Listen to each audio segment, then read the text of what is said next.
Bom dia, boa tarde, boa noite, boa madrugada, gente. Povo do meu Brasil, gente boa.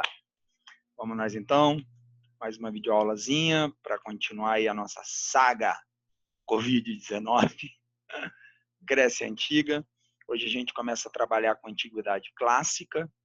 Nós temos aí as aulas de Antiguidade Oriental e agora a gente começa a trabalhar com a Antiguidade Ocidental ou Antiguidade Clássica, onde a gente vai estar falando de Grécia, e Roma, para ser mais específico. Tá legal? Características gerais desse período. Quando a gente fala em Grécia, a gente tem sempre, né, em filme, quando a gente assiste a Grécia, aquele monte de morro, pedra, as acrópolis, as cidades morradas nos penhascos, nos barrancos. Então, isso reflete bem o que era a Grécia que a gente vai estudar. A Grécia ela se forma na Península Grega, óbvio, ali no Mar Mediterrâneo, por um território bastante acidentado, né? E por estar e ser banhada pelo Mar Mediterrâneo, suas principais atividades sempre se basearam em atividades comerciais e na navegação. Algumas cidades mais, como é o caso de Atenas, Tebas, outras cidades menos atividade marítima, como é o caso, por exemplo, de Esparta. Uma outra característica extremamente marcante da antiguidade grega é que a Grécia ela ficou historicamente conhecida pelas suas chamadas cidades-estados. Atenção para isso, é uma característica muito específica, muito importante.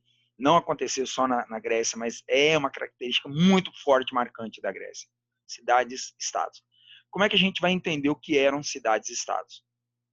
Entendam cidades-estados como se fossem mini países. Mini países. A gente falou dessas cidades-estados, um pouco sobre cidades-estados na Mesopotâmia. Então agora vamos pensar na Grécia. O que seriam essas cidades-estados na Grécia? Imaginem os municípios de um estado. Espírito Santo, o município de Conceição do Castelo. O município de Conceição do Castelo seria uma cidade-estado.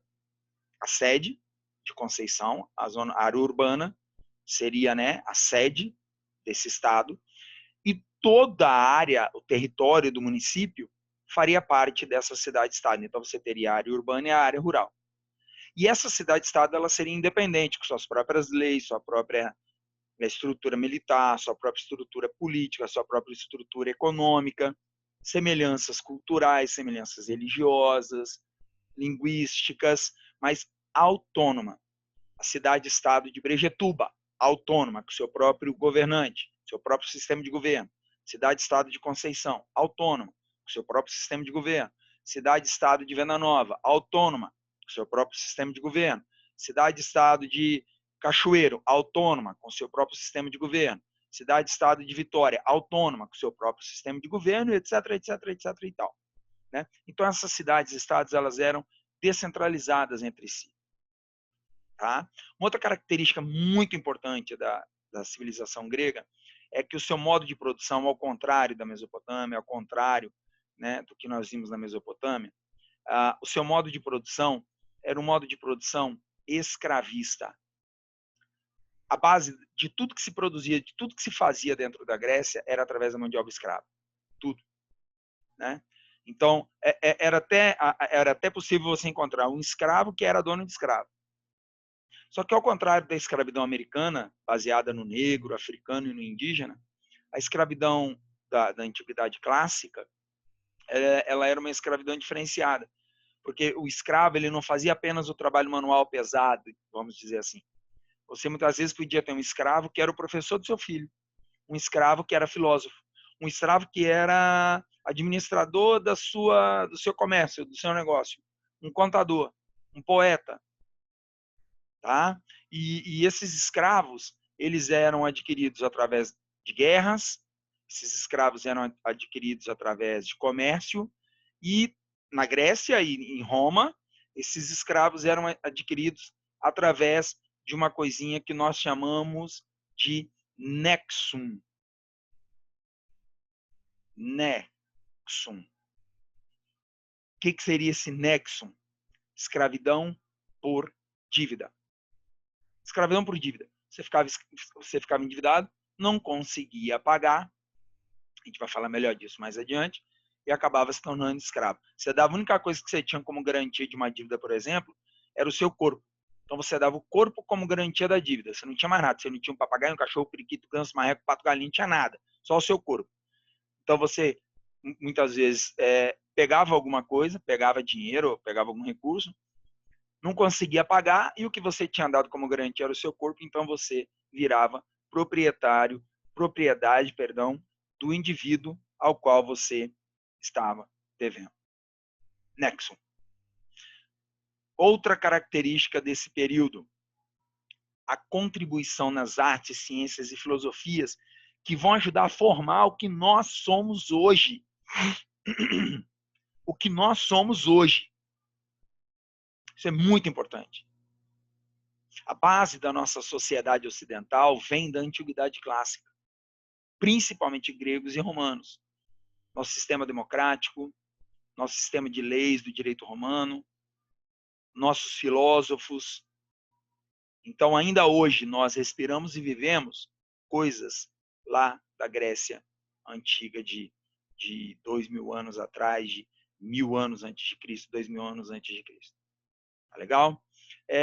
A história da Grécia, ela é dividida em fases, assim como a história dos egípcios. A história da Grécia vai ser dividida em 5 fases. Você vai ter o período pré-homérico, período homérico, período arcaico, período clássico e período helenístico. São 5. E cada um com sua periodização. Período pré-homérico, 2.800 a 1.100 a.C. É o período de povoamento e ocupação da Hélada, porque a Grécia também era conhecida. A Grécia também era conhecida como Hélada. Tá? A Grécia também era conhecida como Hélada.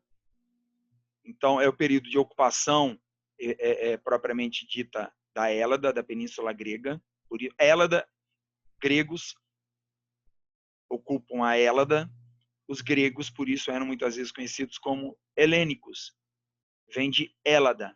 Os habitantes da Hélada são os helênicos, os povos helênicos, a cultura helenística. Grécia ou Hélada, gregos ou helenos. São termos que você pode encontrar dentro da história para falar da Grécia. Período pré-homérico, de 1100 ao ano de 800 a.C., é desse período os famosos poemas Ilíada e Odisseia.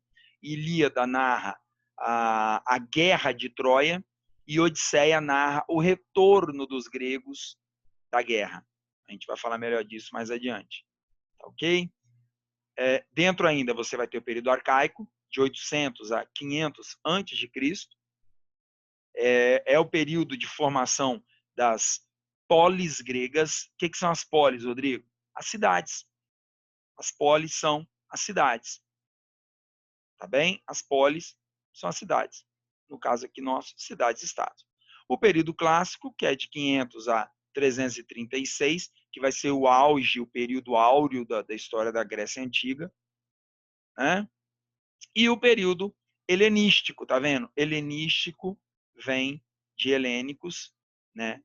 Que é um termo utilizado para falar dos gregos, que é 336 a 146, é o período da decadência, é o período em que os gregos sofrem a dominação dos macedônicos, Filipe da Macedônia e depois Alexandre o Grande, né, da Macedônia. Nesse primeiro momento, nessa primeira aula, eu vou trabalhar com vocês com o período pré-homérico, período homérico, período arcaico e Esparta. Numa segunda aula, a gente vai pegar Atenas, período clássico e período helenístico. Tá legal? Período pré-homérico. O que a gente vai destacar do período pré-homérico? Período pré-homérico é um momento no qual a Grécia ela começa a ser ocupada pelos chamados povos creto-micênicos. Creto vem da ilha de Creta. Depois a gente vai ver melhorzinho no mapa. E micênicos eram os habitantes do continente, da parte continental da Grécia. Né? Então, em teoria, essa civilização creto-micênica ela era formada pelos cretenses, habitantes de Creta, e pelos aqueus, que eram os habitantes do continente. Depois a gente vai falar melhor. A Grécia, ela foi criada, ela foi fundada com base em 4 povos. 4 povos. Aqueus, eólios, jônios e dórios. Aqueus, eólios, jônios e dórios.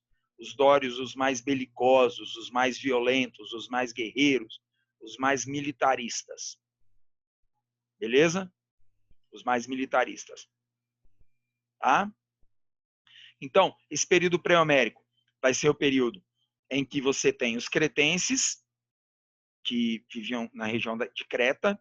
A base da economia deles era o comércio marítimo. Eles viviam em um sistema político conhecido como talossocracia. O que significa talossocracia? O poder ficava nas mãos de uma elite de comerciantes, principalmente comércio marítimo. Então, os comerciantes mais poderosos é que controlavam, é que tinham poder dentro de Creta. Já dominava uma escrita silábica.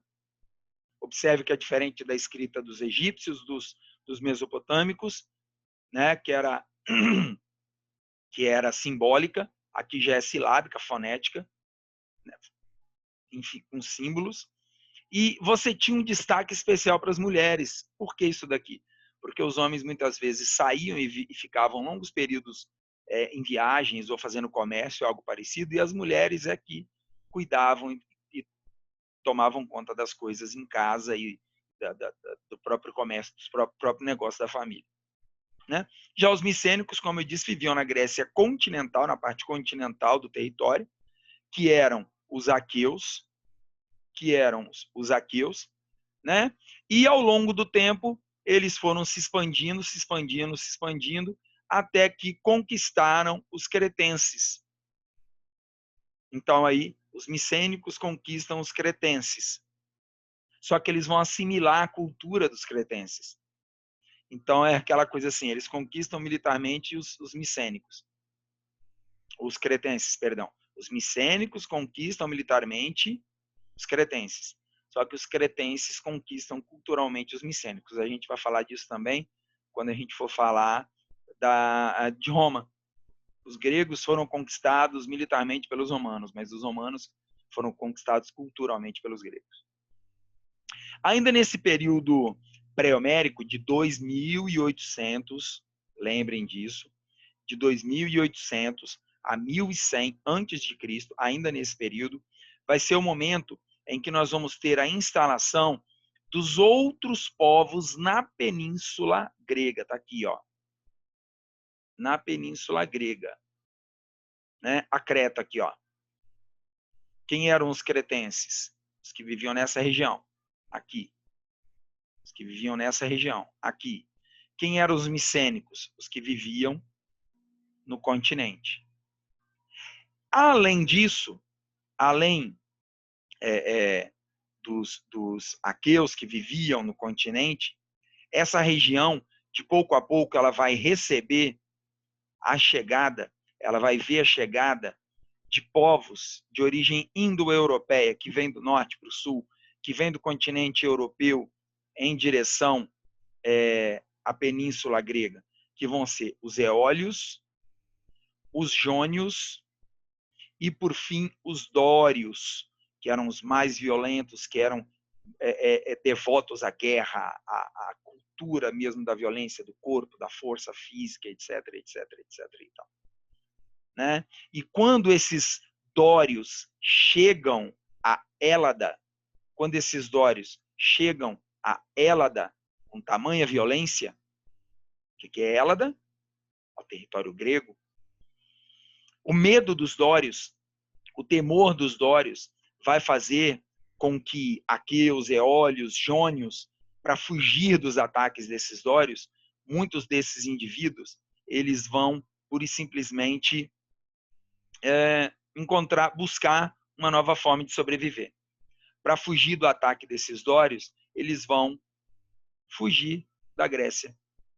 Eles vão sair da Grécia. E aí eles vão colonizar outras áreas ao longo do mar Mediterrâneo. Em um episódio conhecido como a Primeira diáspora grega. A primeira diáspora grega, ela vai ser causada pela chegada dos dórios, a violência, as guerras, e aí Aqueus, Eólios e Jônios fogem da Península Grega por medo dos dórios e vão ocupar ilhas ao longo do Mar Egeu, ao longo da Ásia Menor, e vão formar colônias gregas em todos esses territórios. Então você passa a ter gregos ocupando, se espalhando e civilizando, levando a cultura grega para o mar Mediterrâneo e suas áreas ao entorno.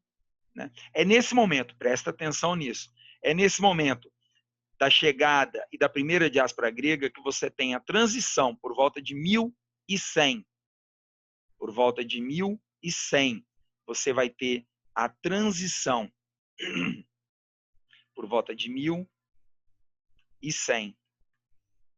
Você vai ter a transição do período pré-homérico para o período homérico. O período homérico recebe esse nome porque é o período em que o poeta Homero, que escreve Ilíada e Odisseia, é o período em que o poeta Homero, que escreve Ilíada e Odisseia, ele viveu e escreveu sobre a Guerra de Troia. A Guerra de Troia ela acontece durante o período pré-homérico. A Guerra de Troia acontece durante o período pré-homérico. Tá? Homero não viveu a Guerra de Troia. Ele não presenciou a Guerra de Troia. Ele escreve sobre a Guerra de Troia 100, 200 anos depois. Por isso que os seus contos, seus registros sobre a Guerra de Troia não são tão exatos, não podem ser levados tão ao pé da letra. Mas como ele viveu esse período, e foi um período de obscuridade por conta das guerras e dos conflitos, a escrita vai ser deixada de lado, o comércio meio que vai desaparecer, a vida urbana meio que desaparece, as pessoas passam a viver mais no campo, longe das áreas urbanas, que é o primeiro ponto, o primeiro foco de invasão e de dominação e de conquista dos dórios. A escrita, o comércio, o uso da moeda vão meio que desaparecer. E o que se tem de registro escrito, né, desse período, de fato, né, um dos poucos resquícios desse período são esses dois poemas, Ilíada e Odisseia, período homérico, mas narra a Guerra de Troia que aconteceu no período pré-homérico. Né? Então você vai viver aí esse período onde você vai ter a ausência, onde você vai ter a ausência de registros escritos, você tem a ausência de registros escritos, tá? O que resta para a gente, como eu disse, muitas vezes é apenas esses dois poemas. E é o momento que a vida urbana ela vai desaparecer e aí a sociedade grega ela vai se organizar nos chamados genos, as sociedades gentílicas. Sociedades gentílicas eram os genos, eles eram baseados em uma estrutura familiar. Então é você imaginar assim que a gente foge da cidade, vai viver na zona rural, bem afastado, bem isolado, para fugir dos conflitos, para fugir das tretas. E ali você tem o pai, o irmão, o tio, a tia, o avô, a avó, o sobrinho, a sobrinha. Então você forma uma mini comunidade só de parentes. E você acaba muitas vezes ali casando entre vocês mesmos. Né? O líder dessa comunidade vai ser o pater, geralmente o mais velho, o mais sábio. Né? E a hierarquia dentro dessas comunidades vai ser de acordo com o parentesco que você tem em relação ao pater. Se eu, Rodrigo, sou o pater, o mais velho, da barba mais branca, mais sábio, se eu sou o pater, todos os meus parentes mais próximos, eles estão hierarquicamente acima. E os parentes mais distantes estão hierarquicamente abaixo, dentro de uma sociedade gentílica. O bacana dessa sociedade gentílica é que dentro da sociedade gentílica, o solo ele não tinha propriedade privada, não existia propriedade privada do solo. A propriedade do solo era coletiva. Então todos plantavam, todos cultivavam, todos trabalhavam juntos, colhiam e depois dividiam de acordo com a necessidade de cada família. Só que essas famílias vão aumentando. Né? Você passa, então, em dado momento, você começa a ter o aumento da população dentro desses genos. E quando você passa a ter o aumento da população, automaticamente vai ter o aumento do consumo. E se você tem o aumento do consumo, vem a necessidade do aumento da produção. E aí as famílias mais poderosas começam literalmente a não aceitar mais o uso coletivo da terra. As famílias mais poderosas, para poder garantir o que elas precisam e necessitam para elas, elas começam a tomar posse das terras mais férteis. Das terras mais férteis. E aí você vê desaparecer o uso coletivo do solo. E você começa a ver o uso privado do solo. Né? Você começa a ver o uso privado do solo. Elas vão entrar em guerras, as famílias mais poderosas conquistam as mais fracas, conquistam as melhores terras, e as mais fracas ficam com as terras piores. Você começa a ter desigualdade social e nasce aí dentro desse contexto da Grécia esses problemas que até os dias de hoje a gente vê acontecer. Né? Esses grupos, esses genos, eles vão crescendo, e aí você começa assim a ter um geno, outro geno, outro geno, mais um genos, mais um genos. Aí, às vezes, o que acabava acontecendo? A união de genos. A união de genos formava uma fátria. Ó, em azulzinho são 2 genos formavam uma fátria. A união de outros genos formavam uma outra fátria. Deixava de ser uma estrutura de uma sociedade baseada nos genos e viravam as fátrias. E da mesma forma, a união das fátrias formavam as tribos. Igual a gente vê na Bíblia, as tribos de Israel, não sei o que, não sei o que, não sei o que. Mesmo esquema, né? A união de fátrias formavam tribos. Essas tribos foram crescendo, e dentro dessas tribos você vê surgir o povo e o retorno lentamente da vida urbana. Você vê surgir o povo e lentamente o retorno da vida urbana.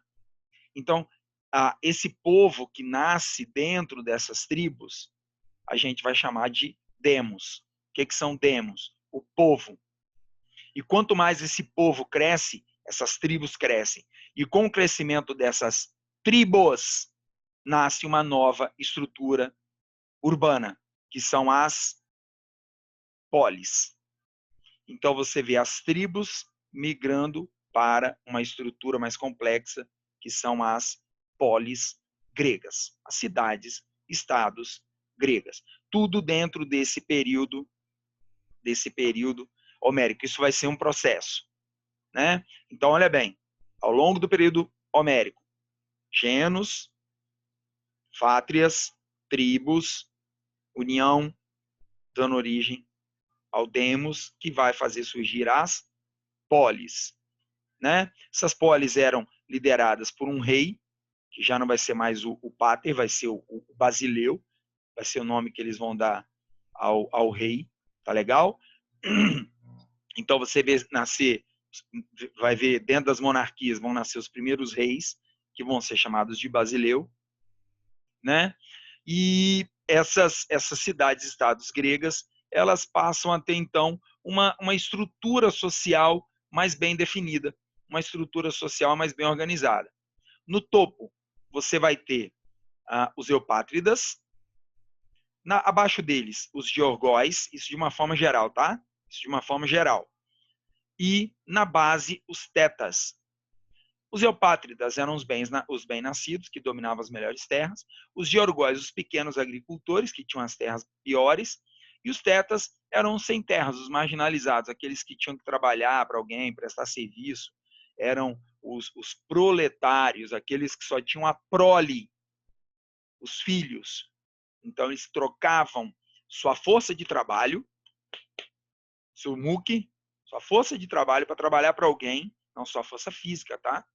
Mas também intelectual, para receber alguma coisa para poder sustentar a sua prole. Nesse momento da sociedade homérica, é o momento que a gente vai ver que muitos indivíduos começam a ver a necessidade de conseguir novas terras. E aí vai acontecer a segunda diáspora grega. Segunda diáspora grega. Primeira diáspora grega foi causada pela chegada dos dórios e pelo medo das guerras. A primeira diáspora grega. A segunda diáspora grega, a segunda, vai ser causada pela busca de novas terras. Então os gregos eles se lançam novamente no mar Mediterrâneo, né? E vão fundar novas colônias e chegou a fundar a chamada Magna Grécia, que vai ser a Grécia maior, extensão máxima da Grécia, chegando inclusive à Península Ibérica. Quando a gente chega nesse ponto, né, da Magna Grécia e tudo mais, é o momento então que a gente entra no período arcaico. É o momento da história em que as cidades-estados elas vão se consolidar, né? Algumas cidades-estados elas vão ser o destaque, como por exemplo Atenas, que é uma das mais famosas, Esparta, também uma das mais famosas, e as alianças, né? Se vocês olharem aqui no mapa, toda essa áreazinha que eu estou tentando circular aqui era uma área de dominação direta ou indireta de Esparta, ainda no período arcaico. E Atenas, nesse período arcaico, ela se limitava mais a essa partezinha que eu acabei de circular aqui. Tá bom? As cidades-estados gregas, dependendo de que cidade-estado, elas vão ter uma evolução política muito diferente. Por exemplo, Esparta, do início até o fim, Esparta vai ser uma monarquia. Atenas não. Atenas vai ter uma estrutura política e administrativa completamente diferente. Ela vai passar por uma monarquia, ela vai passar por uma oligarquia, ela vai passar por uma tirania, ela vai passar por uma plutocracia, até chegar no sistema de democracia, que a gente ainda vai falar. Certo? Então, no período arcaico, período da consolidação das cidades-estados. E aí a gente vai se concentrar em duas cidades-estados, Esparta e Atenas. Esparta manteve do início ao fim o seu modelo oligárquico. Do início ao fim, Esparta manteve o seu modelo oligárquico. Ficava na península do Peloponeso, tá? Só para vocês identificarem, Esparta está aqui. Isso aqui é a península do Peloponeso. Península, pedaço de terra ligado a um outro grande pedaço de terra por uma pequena porção. Né? E banhada por água pelos três lados, com exceção de um. Você tem a Península Ibérica, Península Itálica e tudo mais. Tá? Os espartanos, eles foram formados pelo cinecismo, pela união de tribos dórias. Então, os dórios é que formam o cerne da cidade de Esparta. Eram extremamente militares, militarismo exacerbado. Todo cidadão espartano era um cidadão guerreiro, era um cidadão soldado, tá? E tinha uma estrutura social muito rígida e praticamente imutável. Do início ao fim, os espartanos, eles tinham no topo da sua pirâmide social os chamados espartanos ou esparciatas, que tinham poder político, religioso e militar, e a cidadania. Eles aqui podiam exercer o direito de voto, de escolha. Abaixo deles, os periecos, que eram estrangeiros, comerciantes, artesãos, livres, só que não tinham direitos políticos e tinham que obedecer aos espartanos. E na base da pirâmide social deles, você tinha os ilotas, que eram servos do Estado. Eles não eram escravos, eles eram servos do Estado. Eles obedeciam e serviam ao Estado espartano. E aí eles trabalhavam para os periecos, eles trabalhavam para os espartanos, à medida que o Estado de Esparta permitia e liberava. Eles eram servos e não escravos. Tá? Não tinham direitos políticos, mas eram obrigados a lutar, eram obrigados a ir para a guerra e defender o Estado que os oprimia, que os reprimia. Eram em maior quantidade, só que eram militarmente eles eram inferiores, por isso eram dominados e subjugados pela força em relação aos espartanos, certo? A estrutura política de Esparta também praticamente não muda. A estrutura política de Esparta, ela vai do início até o fim, basicamente do jeitinho que a gente está vendo aqui. Esparta era uma monarquia, então se você colocar numa pirâmidezinha, você tem no topo da pirâmide você tinha os reis, que era uma diarquia, eram 2 reis, um cuidava de assuntos religiosos e outro de assuntos militares. Abaixo do rei, você tinha o conselho dos éforos, tá ok?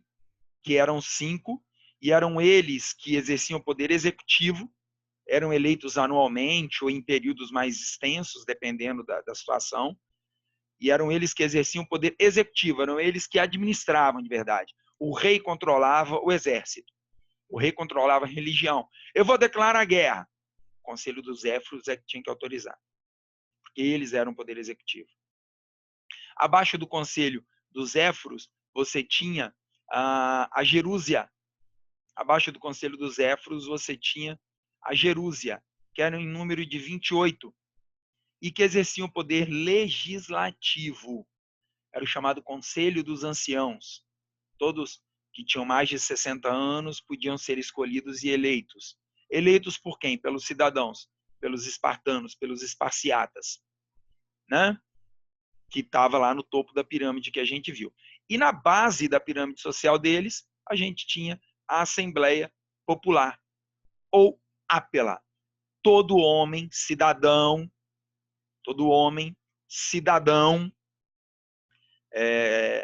que fosse um esparciata, ele não podia ser um perieco, ele não podia ser um ilhota, ele podia participar da Ápela. Tá legal? Então, que fique claro isso. Cidadão. Quem é o cidadão em Esparta? Aquele que faz parte da classe social dos espartanos ou esparciatas. A educação dos espartanos era uma educação voltada sempre para a obediência e para a aptidão física, velho. Um homem espartano com 8 anos de idade, ele era tirado da família e já era levado para o treinamento militar. Ele ficava em treinamento militar até os 18. De 8 a 10 anos da vida deles, eles passavam, né? Durante praticamente a infância inteira, né? Ou a adolescência, a juventude inteira, eles passavam em treinamento militar. E só aos 18 anos eles voltavam para a vida em sociedade normal. E durante todo esse período, o treinamento militar era extremamente rígido. Eles eram treinados a se matar mesmo, a bater mesmo, a lutar com unhas e dentes. E aí é uma situação interessante, porque na ausência, muitas vezes, desses homens que estão em guerra ou estão em treinamento, mais uma vez, a gente vai abrir espaço para quem? Para as mulheres. Para as mulheres, que acabavam sendo extremamente valorizadas, porque tomavam conta das coisas, tomavam conta dos assuntos da família, e existia um ditado que dizia o seguinte, que as mulheres elas tinham poder e eram ouvidas, porque apenas as mulheres podiam dar à luz a espartanos. Então, se elas podem dar à luz a espartanos, elas têm o direito de serem ouvidas, de poderem falar e existir, mas não tinham direito ao voto, não tinham direito a escolher, não podiam participar do Conselho dos Éforos, não podiam participar da Gerúsia, não podiam participar da Assembleia Popular, tá? Da Ápela, apenas os homens. A gente encerra aqui o tema sobre Grécia, primeira parte, até Esparta. Na próxima aula, no próximo encontro nosso, a gente fala sobre Atenas, período clássico, período helenístico, tá bom? Beijo grande, se tiver dúvida, deixa comentário, deixa a dúvida, avisa, nós estamos aqui para ajudar, para tirar a dúvida que vocês tiverem. Valeu, meus queridos, beijo no coração. Só lembrando, a gente foi campeão ontem. dia 15 de julho, o 7º título. Só esse ano a gente já ganhou 3. O 7º da era. Jesus. É nóis, Flamengo na veia. Tchau, gente. Obrigado, hein?